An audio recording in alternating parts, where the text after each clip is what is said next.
Hola, bienvenidos al día número 8 de la resolución del modelo de prueba de transición matemática 2020. En el día de hoy vamos a realizar los ejercicios que van del número 36 hasta el número 40, que abarcan mayoritariamente el eje de geometría. Les recuerdo a las personas que quizás son nuevas viendo estos videos que en la descripción se encuentran las marcas de tiempo para cada uno de los ejercicios que vamos a realizar el día de hoy, además del Instagram que va a estar asociado a este canal, para que puedan consultar o para que tengan acceso a la información más rápido de cuándo se van a estar publicando estos videos. Sin otra cosa que decir, vamos a comenzar partiendo con el ejercicio número 36. Considere los vectores u, v y w que aparecen ahí en sus pantallas. ¿Cuál de los siguientes vectores corresponde a la operación conjunta que aparece ahí en paréntesis? Este ejercicio, como ven acá, es de la materia de vectores. Vamos a escribir esto acá. Vectores. Y tiene que ver con respecto a la suma y resta.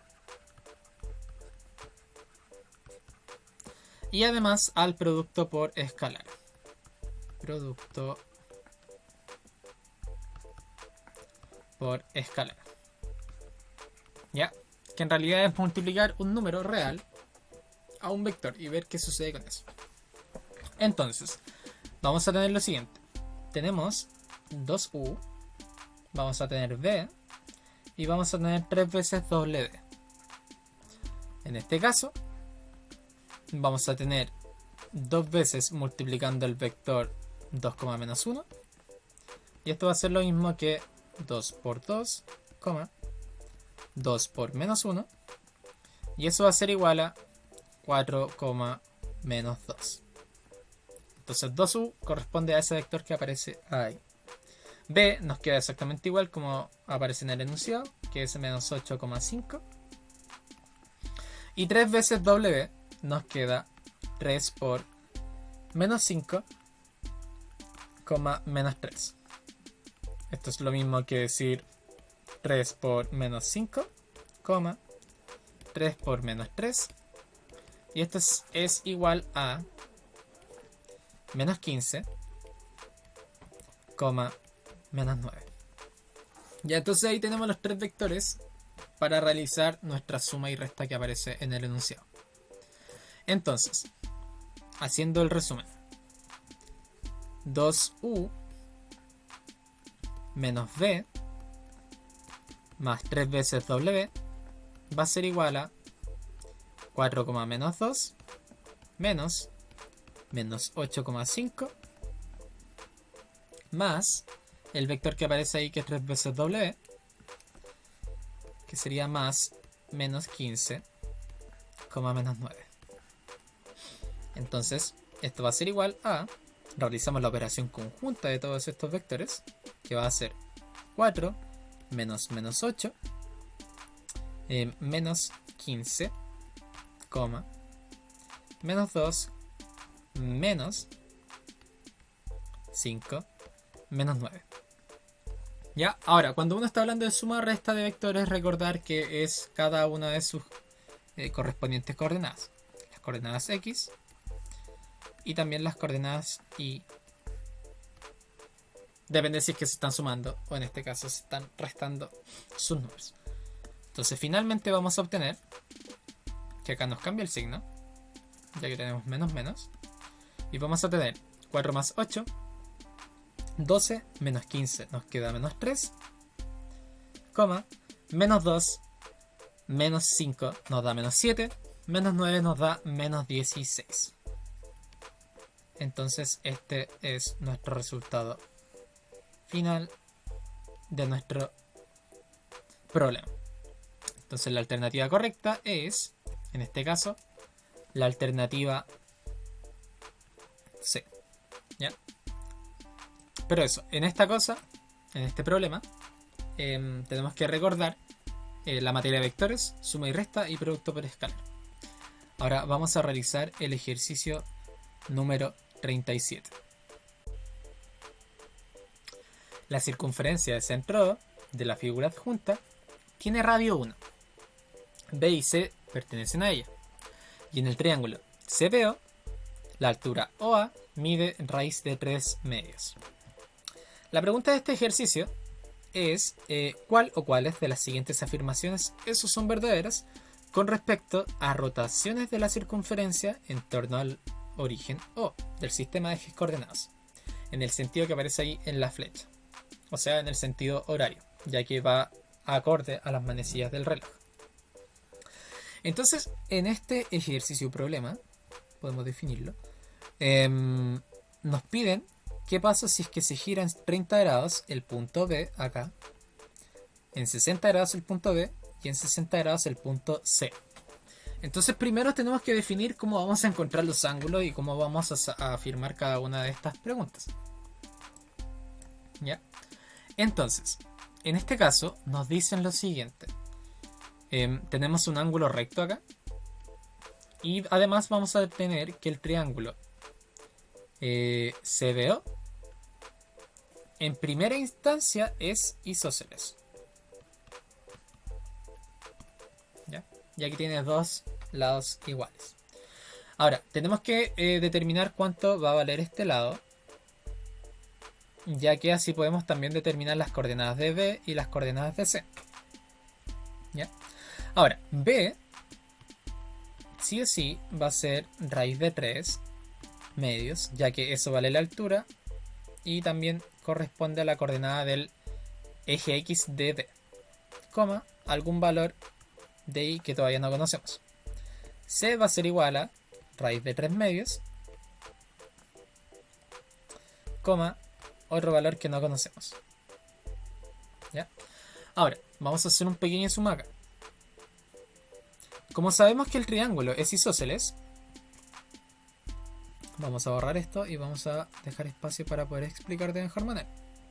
Tenemos que ese triángulo que aparece acá, el B, o sea, CBO, es isósceles. Eso quiere decir que tanto este segmento de acá y este segmento de acá van a tener la misma medida, ya que o a esa altura. Y además que vamos a saber que este ángulo que está acá va a ser igual a este ángulo que está acá. ¿Ya? Esos dos ángulos también van a ser iguales. Además, que se sabe, ya que es isósceles, que estos dos ángulos que están en su base, vamos a achicar un poco nuestro lápiz. Ahí sí. Ese ángulo que está ahí, con ese ángulo que está ahí, también son iguales. Ya los vamos a delimitar. Entonces, vamos a determinar cuál va a ser la coordenada I de B, ya que al tener la misma medida de acá hacia arriba, de acá hacia abajo, o sea, desde ese punto, se va a mover en la misma cantidad de distancia. ¿Ya? Entonces basta que encontremos la coordenada I de B, luego la multiplicamos por -1 y vamos a obtener gratuitamente la de C. Entonces, ¿cómo podemos determinar eso? Vamos a formar un triángulo rectángulo que aparece ahí. Tenemos ese triángulo, que va a ser el triángulo OAB, y que va a tener las siguientes medidas. OA nos dicen que vale raíz de 3 dividido 2. OB va a valer 1 porque es radio. Y nosotros lo que queremos encontrar es cuánto vale la medida de AB. En este caso lo vamos a denominar X. Y además sabemos que este triángulo es rectángulo. Entonces, ¿qué se puede aplicar acá? El teorema de Pitágoras. Teorema de Pitágoras. ¿Ya? ¿Qué nos dice el teorema de Pitágoras? Que la hipotenusa al cuadrado va a ser igual a la suma de sus catetos al cuadrado. O la suma de los catetos al cuadrado es igual a la hipotenusa al cuadrado. Entonces, en este caso tenemos x cuadrado más raíz de 3 medios al cuadrado va a ser igual a 1 al cuadrado. Desarrollamos esto. Tenemos que x cuadrado más 3 cuartos va a ser igual a 1. Entonces x al cuadrado va a ser igual a 1 menos 3 cuartos. Y eso es lo mismo que un cuarto. ¿Ya? Habiendo llegado acá, necesitamos determinar cuánto va a valer nuestra incógnita. Entonces vamos a tener que, como x cuadrado es igual a 1/4, vamos a determinar la raíz cuadrada de esto. Ahora, x va a ser igual a más menos la raíz de 1/4. Ahora, en este caso vamos a descartar la parte negativa, ya que b poseía una coordenada y positiva. Entonces, y además en este caso, en este triángulo vamos a hablar de distancia. Entonces, x en este caso va a ser igual a la raíz de 1/4. ¿Y eso cuánto es? 1/2. Entonces, en este caso, como lo habíamos dicho, la coordenada y de b va a ser igual a 1/2. ¿Qué quiere decir eso con respecto a la coordenada de c? Como van a estar a la misma distancia y c va a estar en la parte negativa del eje y, la coordenada y de c va a valer menos 1/2. Ya que si hablamos en términos de distancia, significa que yo me puedo mover hacia arriba 1/2 o me puedo mover hacia abajo 1/2. ¿Ya? Pero el tema del signo es que nos importa acá en el plano cartesiano. Ahora, ¿qué significa esto? Que, hablando nuevamente de distancias, este segmento que aparece acá, desde acá hacia arriba, ahí, va a valer 1/2, en este caso. Y de acá hacia abajo, también va a valer 1/2. Entonces, ¿cuánto vale el segmento total? Va a valer 1, si es que lo vemos como distancia. ¿Qué significa eso? Que todo el triángulo CBO ya no es isósceles, sino que es equilátero. ¿Ya? ¿Y qué significa eso? ¿Para qué nos importa? Vamos a volver a trabajar con nuestro triángulo. Definimos que ya era equilátero. Entonces, ¿qué sucede con eso? Vamos a borrar todo lo que estaba escrito acá. ¿Qué sucede con eso? Es que todos sus ángulos interiores van a valer 60. Entonces, este ángulo que está acá vale 60.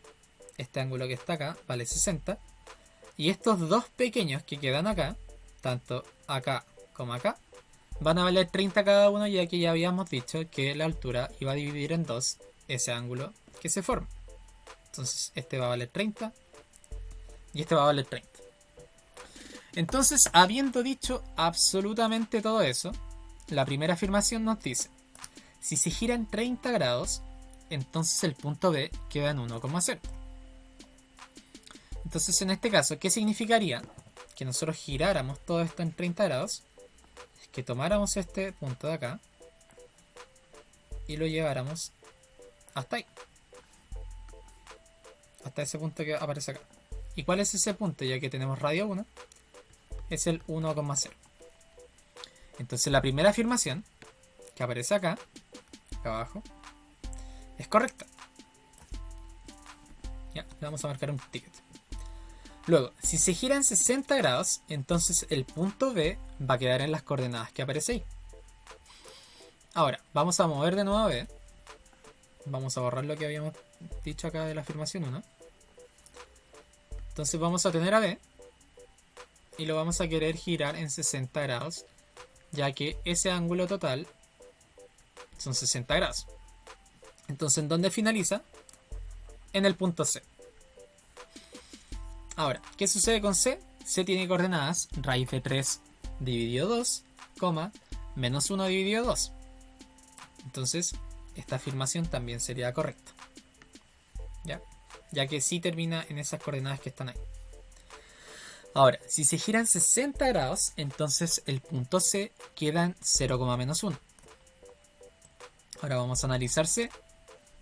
Y para ver cómo giraría C hacia este lado que aparece acá, hacia allá, en 60 grados, necesitamos saber cuál es el ángulo de 60 grados. Pero en este caso no es complicado, ya que ese ángulo que está ahí va a valer 60 grados para completar los 90 de este ángulo recto. Entonces, ¿dónde terminaría C? Terminaría en este punto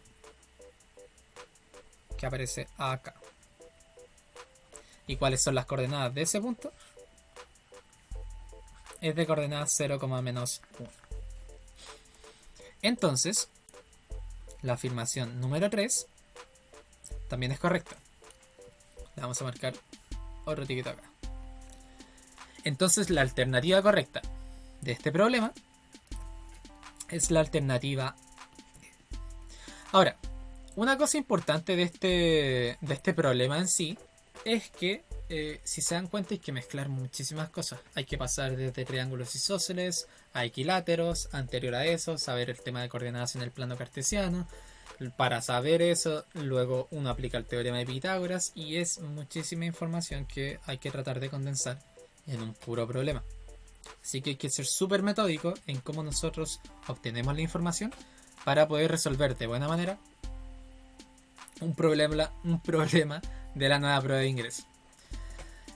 Así que eso, vamos con el ejercicio número 38. Emilia y Martín crean un juego de movimientos dibujando un plano cartesiano en el suelo, de manera que pueden indicar su ubicación utilizando pares ordenados. Las indicaciones del juego son las siguientes. Primero, hay que rotar 90 grados en sentido antihorario respecto al origen. Luego, realizar una simetría con respecto al eje X. Y por último, otra simetría con respecto al eje Y. Al comenzar el juego, Emilia se encuentra en el punto A, B y Martín en el punto C, D. Con A, B, C y D números reales mayores que 0 y distintos entre sí. ¿Cuál de las siguientes afirmaciones es verdadera respecto a las ubicaciones de Emilia y Martín durante el juego? Primero, al realizar la primera rotación, Emilia y Martín se ubican en el cuarto cuadrante. Vamos a responder una primera cosa conceptual con respecto a esto. Cuando nosotros aplicamos una rotación a un punto, hay rotaciones que son conocidas. Por ejemplo, si yo tengo un punto que es X, Y, si yo le aplico una rotación de 90 grados con respecto al origen, le vamos a poner acá una O, este punto va a terminar en las coordenadas menos Y, X. Eso sucede siempre, no importa en dónde se encuentre el punto. Luego, si yo le aplico 90 grados más, obtengo qué sucede con una rotación de 180 grados, qué sucede con una de 270 grados y qué sucede con una de 360 grados.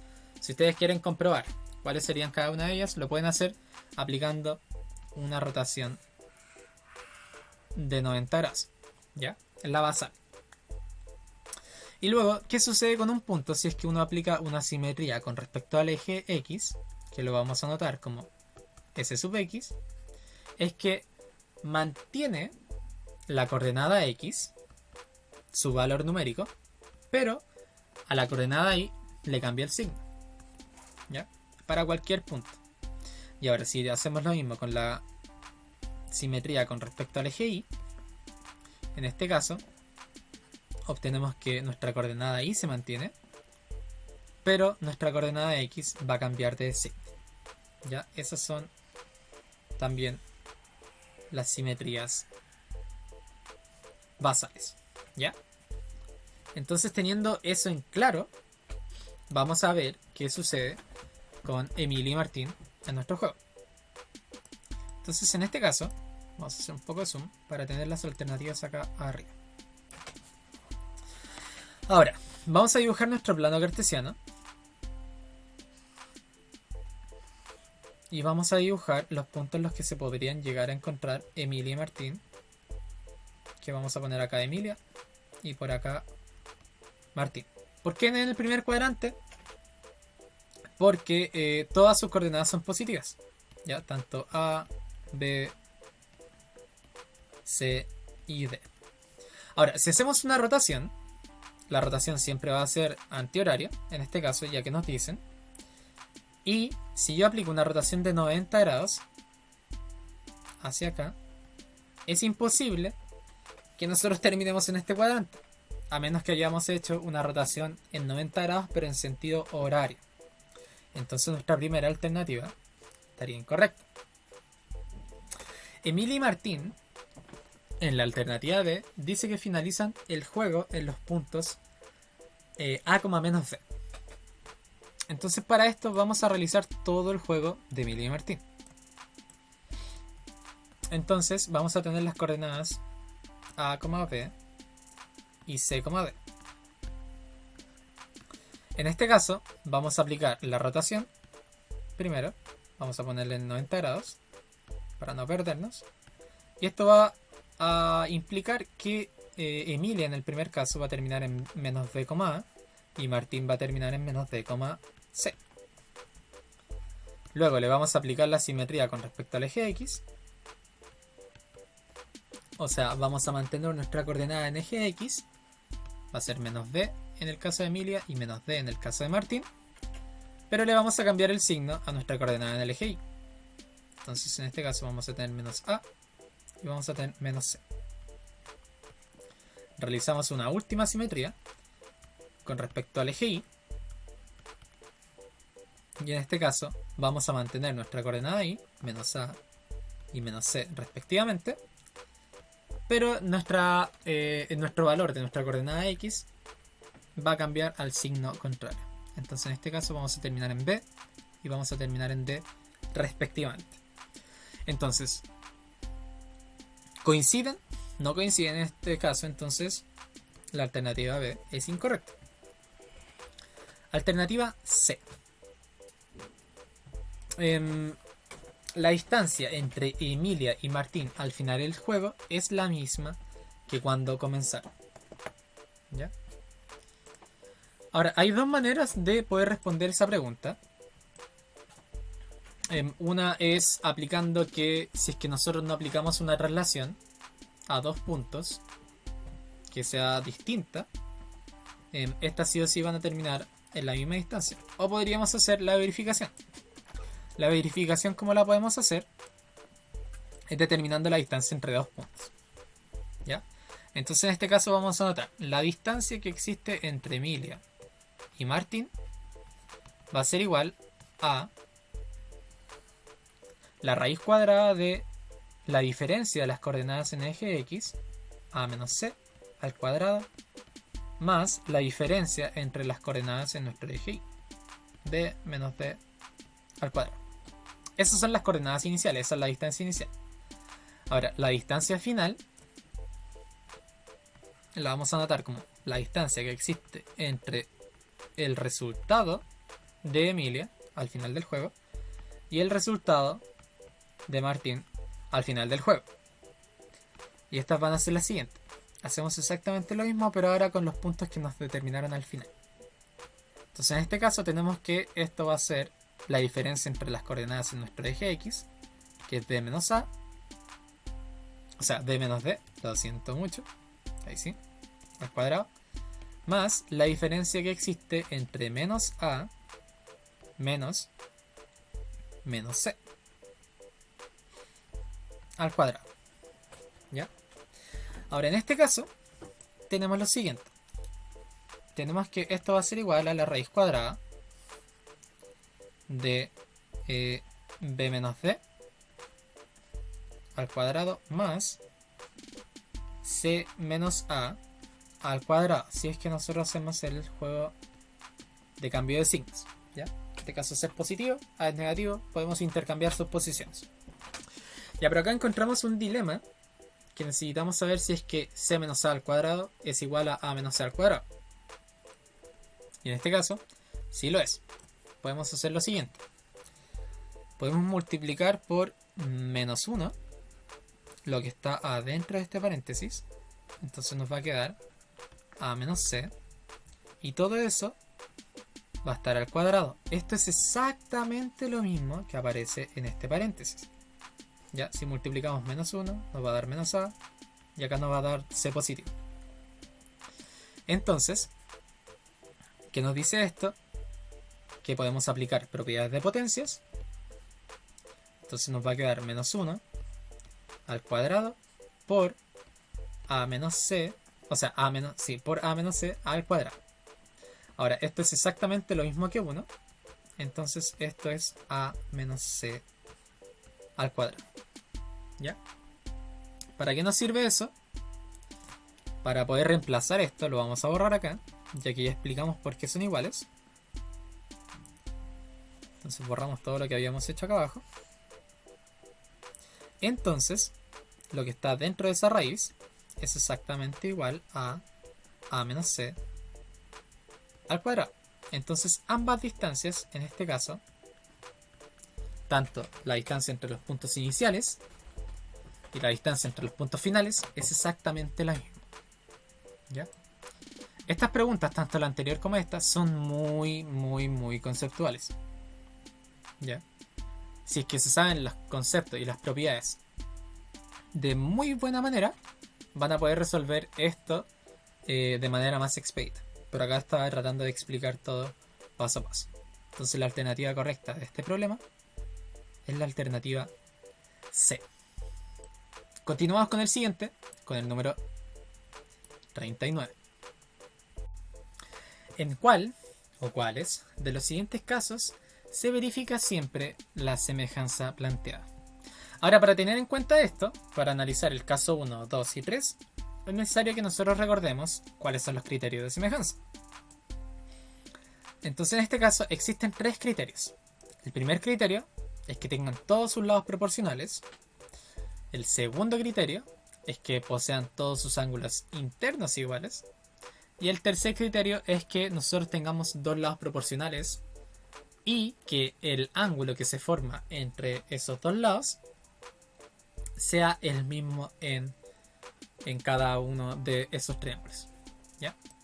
Entonces, en este caso vamos a analizar el primer caso, que vamos a tener que el triángulo ABC, vamos a anotar acá A, B y C, tiene que ser semejante al triángulo EDC. ¿Ya? Y vamos a anotar las medidas de cada uno de sus lados. En este caso AC va a valer 6, DC va a valer 5, BC vale 10 y en este caso S vale 3. ¿Ya? ¿Qué nos dicen además? Que no aparece acá, pero si se dan cuenta, el ángulo que aparece acá arriba, que es el ángulo que aparece acá, es exactamente el mismo que aparece acá. ¿Ya? Ya que comparten ese ángulo ambos triángulos. ¿Ya? En este caso, podemos ver que si multiplicamos por 2, el 5 vamos a obtener el 10, y que si multiplicamos también por 2, el 3 vamos a obtener el 6. Y además tenemos que esos ángulos son iguales. Entonces en este caso poseen una constante de proporcionalidad, o sea, sus lados son proporcionales. Si yo multiplico 5 por 2 me da 10, si yo multiplico 3 por 2 me da 6. Y además el ángulo que está entre esos lados es el mismo en ambos triángulos. Entonces estos triángulos sí son semejantes, ¿ya? Debido al criterio número 3 que yo les dije anteriormente. Vamos a analizar el segundo caso. Pero primero vamos a notar qué triángulos quieren que nosotros analicemos como semejantes o no. En este caso vamos a tener A, D, C. Tiene que ser semejante con B, D, C. ¿Ya? Entonces, ¿qué nos dice? Si los rayos AD, que está acá, y BD son bisectrices en el triángulo. ¿Qué nos quiere decir eso? Que este ángulo, que está acá, va a ser igual a ese ángulo que aparece ahí. Y este ángulo, que está acá, va a ser igual al otro ángulo, ya que es bisectriz de ese ángulo. Entonces podremos ir anotando esta información en nuestro triángulo. En este caso, este ángulo que aparece acá va a ser el que vamos a tener marcado con S2. Y el BC, que va a estar acá, va a ser ese ángulo que aparece. ¿Ya?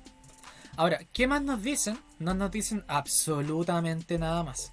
No sabemos si es que el triángulo es equilátero, no sabemos si es que es isósceles, no sabemos si es que fuera equilátero, todos sus ángulos internos serían iguales, entonces serían semejantes, pero no tenemos ningún otro tipo de información.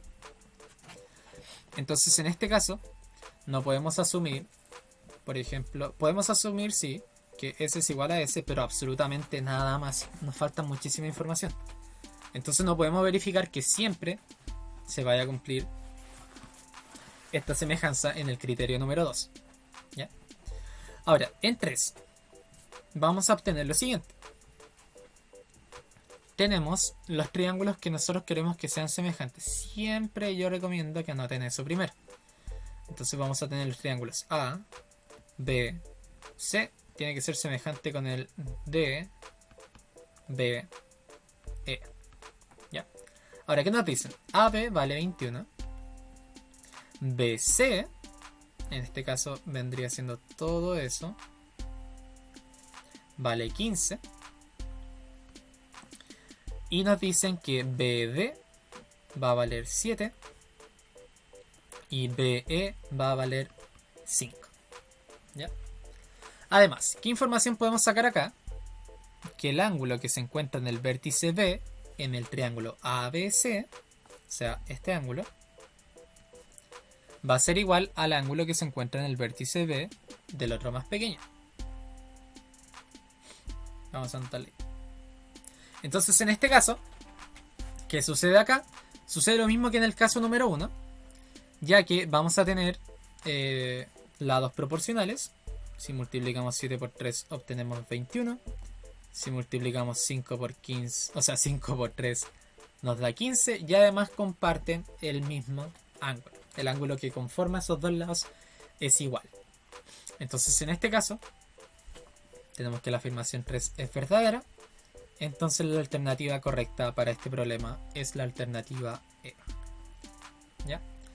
Ahora, para este problema es súper importante la conceptualización. Yo es lo que más repito. Si es que saben los conceptos de manera profunda, lo más probable es que puedan hacer esto de forma más expedita. Por ejemplo, ¿cómo fallar en esta pregunta? No recordar cuáles son los criterios de semejanza. ¿Cómo poder fallar también en esta pregunta? No ordenar los triángulos de manera correcta para así notar qué triángulo va a ser semejante con cuál. Entonces por eso yo recomiendo que hagan estos pequeños triángulos comparando así qué triángulo debe ser semejante con cuál. ¿Ya? Son como tips que les podrían ayudar. Pero eso, vamos a continuar ahora con el último problema, que es el número 40. Así que vamos a ese. En la figura adjunta, los triángulos ABC y GFE son semejantes entre sí. Nos aparecen acá los dos triángulos y sus respectivas medidas.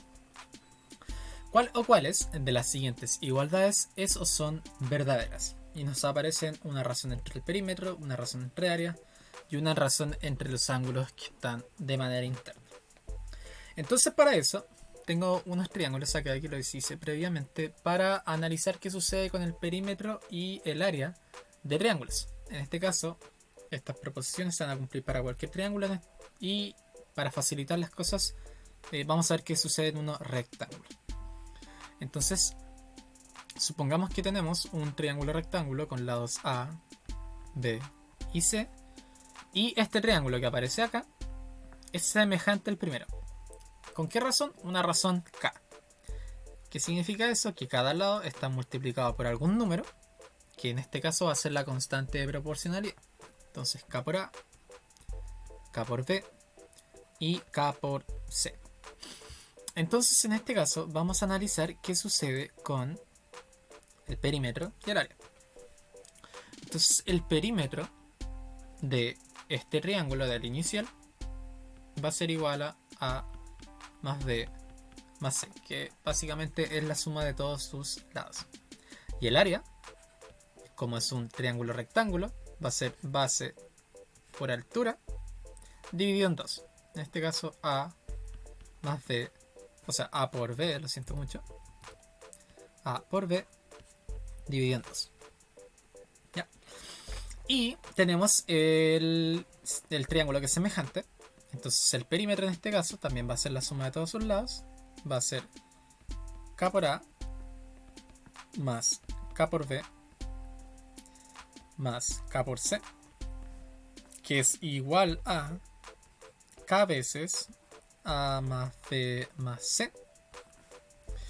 Y el área va a ser igual a K por A por K por B, que en estricto rigor es base por altura dividido en 2. Ahora esto es lo mismo que K cuadrado por A por B dividido en 2. Entonces, ¿qué sucede con el perímetro del primero dividido el perímetro del segundo? Vamos a tener que, por ejemplo, vamos a llamar a este A, B, C, y va a ser A', B' y C' el triángulo que es semejante. Entonces el perímetro de ABC dividido en el perímetro de A', B', C' va a ser igual a A más B más C dividido en K por A más B más C. Como todos esto lo que estamos teniendo acá son números y podemos trabajar con ellos como números, podemos simplificar. Entonces, ¿qué nos quiere decir esto? Que la razón entre estos dos triángulos, entre sus perímetros, va a ser 1 dividido en K. ¿Ya? Siempre y cuando sea este el orden. Si es al revés, nos va a dar K. ¿Ya? Y ahora, ¿qué pasa con el área? El área de ABC dividido el área de A', B' y C' va a ser igual a, vamos a tener A por B dividido en 2 dividido en K cuadrado por A por B, y todo eso también dividido en 2. Como estamos trabajando con fracciones nuevamente, podemos simplificar estos dos y podemos simplificar el AB y nos va a quedar 1 dividido en K cuadrado. Entonces, ¿qué es súper importante para relacionar qué sucede con el perímetro de figuras que son semejantes y el área de figuras que son semejantes? Saber cuál es el valor de nuestra constante. ¿Ya? Porque se va a cumplir que va a ser 1 dividido el valor de la constante en el caso del perímetro, y en el otro caso va a ser 1 dividido la constante al cuadrado de la constante de proporcionalidad.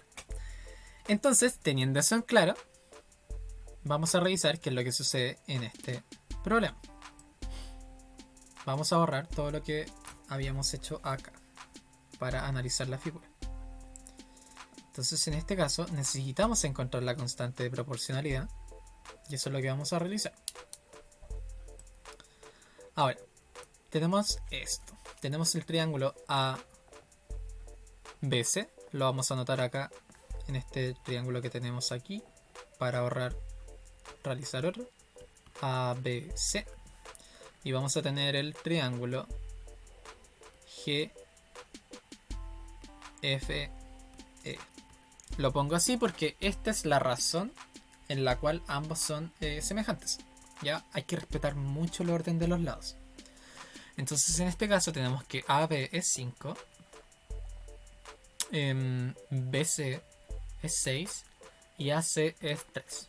Ya ignoren que esto parece un triángulo rectángulo. Siempre guíense por la información que se entrega ahí. En este caso borré los ángulos rectos, entonces solamente fíjense en la información que aparece ahí. Ahora, GF es 25,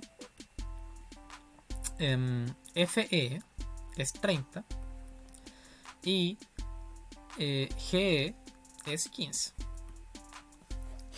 Entonces, para obtener la razón de proporcionalidad, basta que nosotros dividamos dos ángulos que son proporcionales entre sí. Entonces, en este caso, vamos a dividir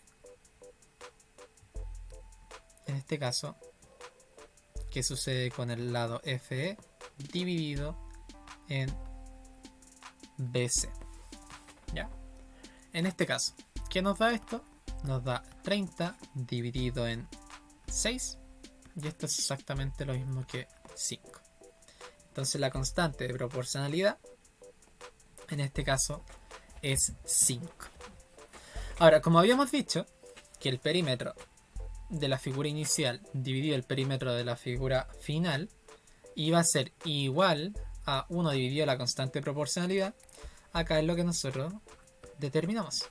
¿Por qué constante se está multiplicando a la primera para llegar a la segunda? ¿Ya? Por eso hice esta división también de esta manera. Entonces, como esta es la constante, vamos a tener 1 dividido 5. La primera es correcta. En la segunda vamos a tener 1 dividido la constante al cuadrado, lo cual también es 5 al cuadrado. Está correcto. Y ahora vamos a analizar qué sucede con los ángulos. Pero esta es una pregunta capciosa, ya que los ángulos nunca van a ser proporcionales entre sí, sino que son exactamente iguales. ¿Ya? Entonces, en este caso, vamos a delimitar en nuestra figura inicial que vamos a tener este ángulo, que va a ser igual a este. Este ángulo va a ser igual a ese. Y este ángulo tercero va a ser igual a ese. Ya, nunca se cumple que son proporcionales, sino que todos sus ángulos interiores de ambas figuras que son semejantes van a ser iguales. Ya, lo que cambia son las longitudes de sus lados respectivos. Entonces la afirmación 3 es falsa. Entonces, ¿cuál es la respuesta correcta para este problema? Es la alternativa C. Ahora, si se dieron cuenta, en estos problemas del número 36 al número 40 había que saberse los conceptos muy bien, las propiedades muy bien, y es lo que les he repetido problema tras problema. ¿Ya? Ya que en este caso había que recordar de que los ángulos no iban a ser proporcionales. Por eso que tanto sus profesores siempre les dicen, apréndanse lo nuclear de algo. ¿Qué significa lo nuclear? Lo basal. Entiéndanlo. No solamente memoricen. ¿Ya? Pero eso. Nos vemos en un siguiente video que vamos a abarcar de la pregunta 41 hasta la pregunta 45. Saludos.